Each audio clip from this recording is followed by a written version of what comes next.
telling me, Obinna, be the bigger person, don't do anything, don't talk, just do it for the kids, do it for the kids. I have videos of the kids being dragged by their...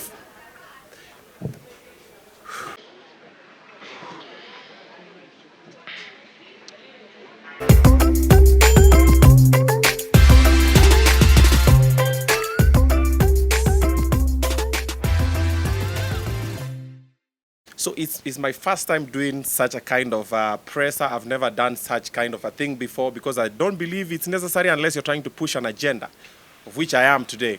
So I've written a couple of pointers here that I'm going to talk about. So what we'll do is this, yeah? I'll speak, and then after that you can ask questions. Tuko sawa? Yeah. So there's a lot that has happened yesterday night, the whole of yesterday, and yesterday night, and today as well. So I just felt like if I keep quiet and ignore, different people are going to come up with different perceptions of myself. I've gotten calls from a couple of reputable individuals, a couple of respectable friends of mine.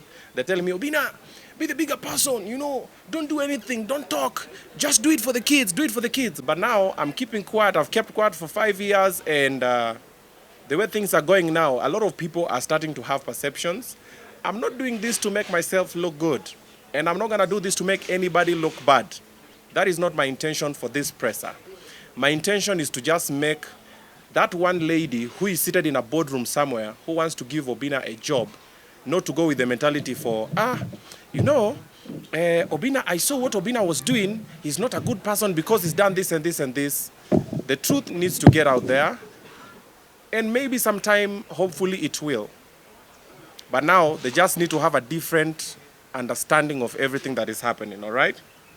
So, this is where we're going to start. The court of public opinion has already crucified me. I've gotten so many insults from people who don't know me, which is okay by me. The maximum you can do is insult on social media, which is fine. If it makes you feel good, sleep well at night, ni sawa. Bora tu tusikutane, because now you'll have to repeat it on my face. Anywho, side story. Now, I have to talk, so let's start. I've realized that a lot of people take kindness for weakness. When you're kind to people, when you're silent, people start assuming there is nothing you can do. Just bring the microphone. Yeah, when you're silent, when you don't talk, people start assuming, there is nothing this person can do, we can walk over them. Someone told me even if you lay down for people to walk on you, they'll still say you are not flat enough. Point in case, this particular situation about my kids, I've tried as a man. The best I want to do is to be a good dad and be in the lives of all my kids. That is why I even brought them to the public. I'm like, yo, I got crucified, I got insulted. Father Abraham, you did what? But I was like, it's okay. I'll do it diligently. Everything happened. I left someone a house with everything inside, not once, twice. So this was the second part that it was happening. I left a house. What do you need? My hand. It's blocking the mic. So do I wear up with my hand? It's okay. Is he okay? You want to see the biceps? You want to see the guns? License. Okay, anyway, side story. So I left someone a house. I left someone a house with everything in it. Everything that I built. I left them a car. I'm paying the rent of that house, which is also not 2 shillings. I'm paying the school fees. I'm paying the medical. I'm doing everything, even miscellaneous. The only thing that I ask for is I want to see my children on Friday. They chill with their brother and sister. They chill with their father. On Sunday, come and pick them with the car that I gave you, or I will drop them back. Is that so much for someone to ask? I'm being told I can only see my children once a month. And I see my children according to moods of people. Now, when you just came here, we're about to do the presser. I've just gotten a text. I'll show. Should I show it?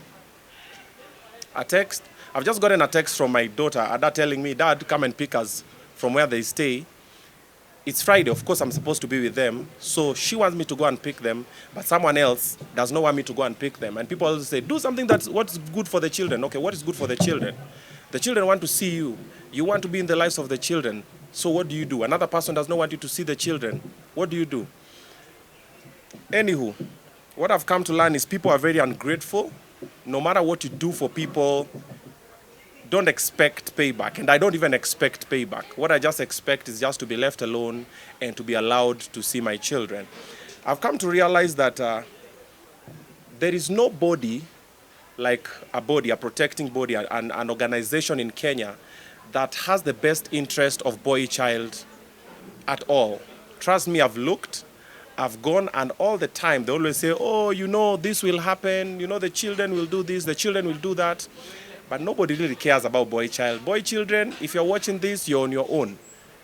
I'm even trying to get a couple of like-minded individuals. We come up with a body that will now try and protect children and give them a better upbringing with the accessibility of both the parents, because what I've seen, what I've gone through, what I've persevered, the officers have gone through to try and seek help, nothing happens.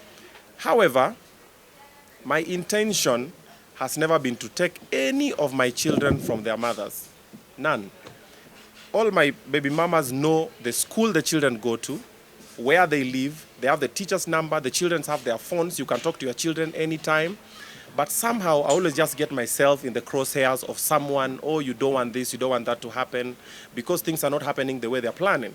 Anywho, I have a very quick example that I want to give just to demonstrate that nobody really cares about boy child. Myself and Tumbili, last week we went to help a friend of ours who has been in an abusive relationship with the wife or the baby mama. And we went to all the offices and even the police station and even the gender-based violence office around that area. Now it's like two and a half weeks later, nothing has been done. This gentleman we had gone to support does not know where the children are, where the woman is. The office has not sent anybody to follow up. This particular lady that we are going to try and solve this situation for has tried to kill this gentleman a couple of times, poured hot water on the gentleman, has beaten the gentleman a couple of times, has insulted the gentleman, has done all the toxic things you can think of in the relationship, beats the children just to get to the guy. This gentleman persevered all along because, boy child, there's nobody to talk to. You try and talk to people, they'll laugh at you, they'll make a mockery of you, they'll say, pia unapigwa. I even remember when we went to Tumbili to the police station with that gentleman, tukafika, then the police were telling that guy, mbona hukumvaa, mbona hukumpiga? So we're looking at the police, we're like, why are you even talking about violence? We are here to try and sort a situation. We've brought a friend of ours because this friend of ours, his life is in danger. This lady has threatened to kill him a couple of times. This lady also has tried to commit suicide a couple of times. And this friend of ours was the one who was rushing her to the hospital. And we're like, just come in and intervene so that the children are raised in an environment that is not toxic. Nothing has happened. It's over 2.5 weeks later. So boy child, just know you are on your own. Anywho, let's get back to this conversation. So, I've persevered a relationship for 5 years that I was not happy in. I was not respected. I was not treated well. Okay, let me not get into this.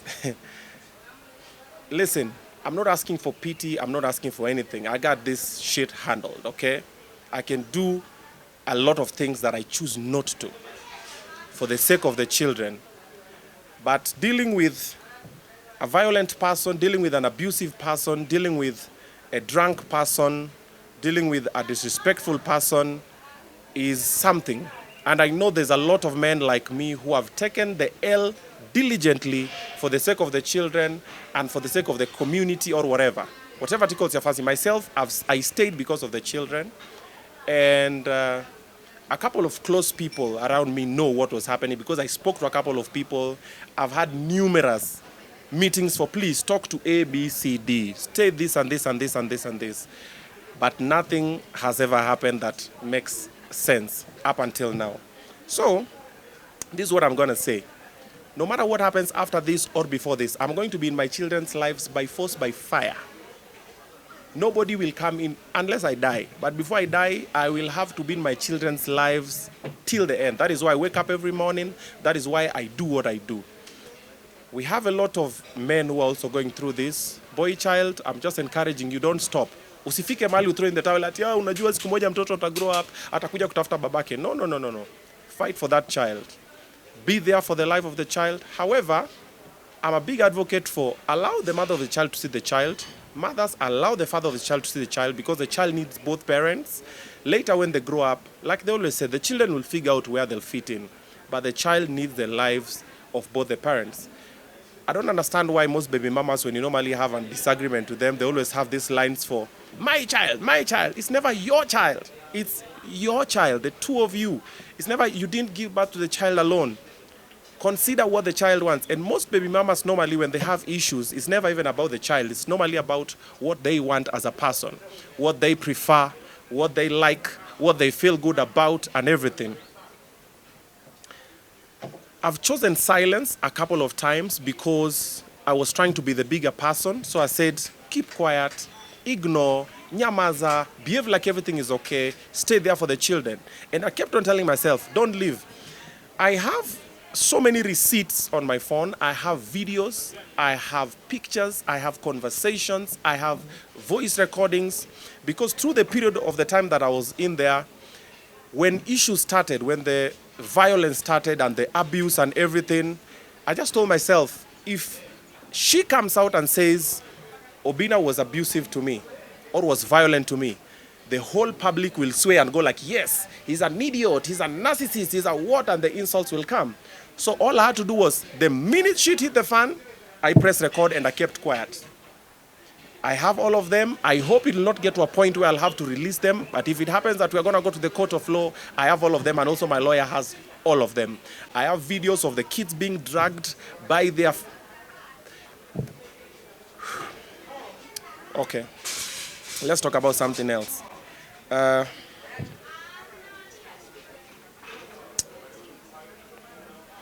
Anywho, let's say this.